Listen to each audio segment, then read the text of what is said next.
Um menino viveu numa família onde sua mãe, nervosa, constantemente o depreciava, embora cuidasse bem dele sob o ponto de vista físico, alimentar, higiene e cuidados médicos.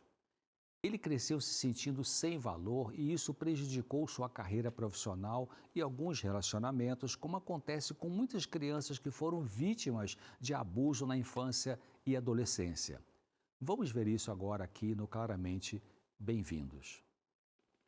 Vários estudos científicos têm mostrado que o abuso emocional, o abandono de crianças pelos cuidadores, traumas emocionais infantis podem produzir alterações cerebrais que irão causar dificuldades psicológicas nesses indivíduos ao chegarem na vida adulta. Alguns podem desenvolver transtornos psicológicos e até o uso indevido de substâncias como álcool, medicamentos e drogas ilícitas. O abuso emocional e físico contra crianças pode incluir xingar, ameaçar prejudicar fisicamente a criança, fazer coisas que assustam o filho ou filha, espancar, depreciar e desvalorizar o menino ou a menina. Um dos erros dos pais ou cuidadores de uma criança é a negligência, que significa omissão diante de necessidades emocionais dos filhos. A negligência acontece quando o pai se envolve exageradamente no trabalho e deixa a família de lado, ou quando a mãe fica fissurada em romance, em cuidar de sua estética, deixando os filhos em segundo ou terceiro plano. Cuidar bem de seus filhos envolve acreditar neles, separar um tempo para brincar com eles, levá-los ao parquinho, fazer elogios sinceros diante das conquistas dos filhos, mesmo sendo alguma coisa simples que eles fizeram, lutar para manter a família unida, dar apoio para os filhos em suas dificuldades na escola, no convívio social, também ter uma motivação amorosa para com os filhos, desejando de coração que eles sejam bem-sucedidos nas tarefas. O cérebro de crianças está em rápido desenvolvimento e coisas como exposição precoce a telas de eletrônicos e experiências emocionalmente traumáticas na família, como a presença de um pai ou mãe viciado em drogas, divórcio e brigas constantes, prejudicam o desenvolvimento cerebral dos pequeninos, podendo mais tarde favorecer o surgimento de muita ansiedade, depressão, doença bipolar, estresse pós-traumático, transtorno de personalidade, entre outros. O Dr. Martin Thatcher e colega do Hospital McLean, da Faculdade de Medicina de Harvard e da Universidade Northeastern, estudaram a relação entre o abuso e estrutura cerebral usando exames de ressonância magnética para descobrir mudanças no cérebro entre jovens adultos que sofreram abuso ou negligência na infância. Eles encontraram diferenças em 9 regiões cerebrais nos que sofreram traumas infantis, mais presentes nas regiões cerebrais que auxiliam a equilibrar as emoções, impulsos e o pensamento. Alguns dos efeitos negativos sobre o desenvolvimento do cérebro de crianças vítimas de abusos e negligência na infância são diminuição do tamanho do corpo caloso, que é uma estrutura cerebral ligada a desempenho motores, sensoriais e cognitivos entre os hemisférios. Também uma diminuição do tamanho do hipocampo, que é uma área importante no aprendizado e na memória. Menos volume no córtex pré-frontal, na região da testa, o que afeta o comportamento, o equilíbrio emocional e a percepção, entre outras funções. Os maus tratos na infância perturbam a maneira como a química cerebral age, prejudicando nas crianças o seu comportamento, como lidam com as emoções e a sua interação social. Crianças vítimas de pais e mães descontrolados emocionalmente podem ficar com frequência em estado de alerta, com dificuldade de relaxar, sentindo medo a maior parte do tempo, tendo dificuldade de aprendizagem.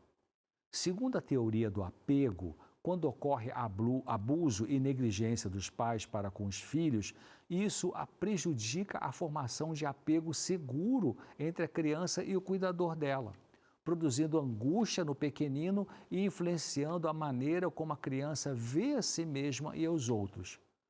Maus tratos na infância também perturbam a imagem emocional que as crianças constroem sobre Deus, porque uma coisa é o que você pensa que Deus é e outra é o que você sente que Ele é.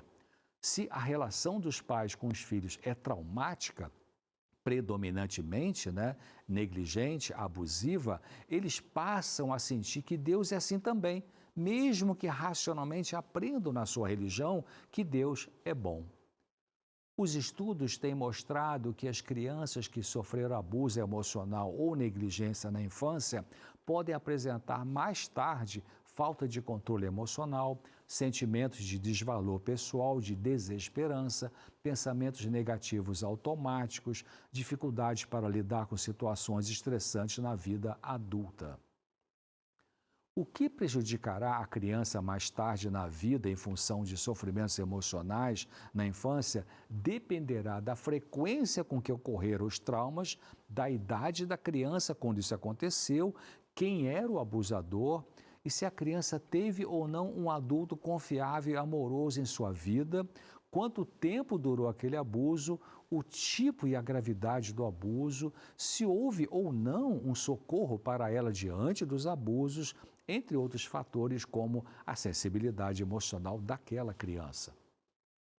Os adultos vítimas de abusos na infância que passaram a manifestar transtornos emocionais podem se tratar com psicoterapia individual e, em alguns casos, com uso de medicamentos. Existem diferentes tipos de terapia psicológica para ajudar adultos que sofreram ou sofrem consequências dos maus tratos na infância. Um deles é a terapia de exposição, que envolve interagir com algo que normalmente provoca medo enquanto aprende lentamente a permanecer calmo. Também existe a terapia familiar, que é um tratamento psicológico destinado a melhorar os relacionamentos dentro de toda a família e criar um ambiente doméstico melhor e mais solidário. A consulta com o terapeuta familiar acontece com todos os membros daquele núcleo familiar ao mesmo tempo. Numa psicoterapia, a pessoa também pode aprender a ficar mais consciente de seus pensamentos e sentimentos e ser instruída sobre como regular saudavelmente suas emoções e enfrentar os estresses de maneira melhor. A terapia cognitivo-comportamental focada em trauma se concentra em ajudar as pessoas a aprenderem novas habilidades de enfrentamento de situações na vida, reestruturar pensamentos negativos, regular seu humor e superar o trauma. Melhor do que tratar traumas originados em maus tratos na infância é prevenir o acontecimento deles. Isso se dá com pais conscientes do impacto de suas palavras e atitudes para com os filhos, que se preocupam em aprender a administrar eles mesmos seus pensamentos disfuncionais e sentimentos perturbados para que possam oferecer melhor educação emocional para seus filhos. Os pais precisam lembrar que seus filhos não pediram para nascer e que merecem ser bem tratados. E também preciso considerar que os filhos não têm culpa dos sofrimentos que os pais tiveram na infância deles e que, por isso, esses pais precisam se controlar para não repetir os mesmos erros que ocorreram no passado deles na família de origem de cada um, pai e mãe. Se você quiser mais detalhes sobre esse assunto, acesse esse site que aparece agora na sua tela. Então, é isso que eu queria compartilhar com você e, por hoje, você pode pensar bem nisso. Papai e mamãe que está assistindo o programa, Deus vai te ajudar você a controlar o seu sofrimento do passado para não repetir no presente, tá? Sua criança merece isso. Fico aqui, até o próximo Claramente. Muito obrigada, Dr. César. Assunto importantíssimo aqui e necessário para a gente, não é? Para todos nós. Se você quiser rever esse conteúdo ou compartilhar, tá lá na nossa playlist pelo YouTube. Nosso canal é youtube.com/Vida e Saúde NT. Bora pro intervalo agora, mas na volta você acompanha essa salada tropical. Olha que linda! Tá cheirosa pra caramba e você vai ver que é fácil de preparar. Aguenta aí que eu já volto.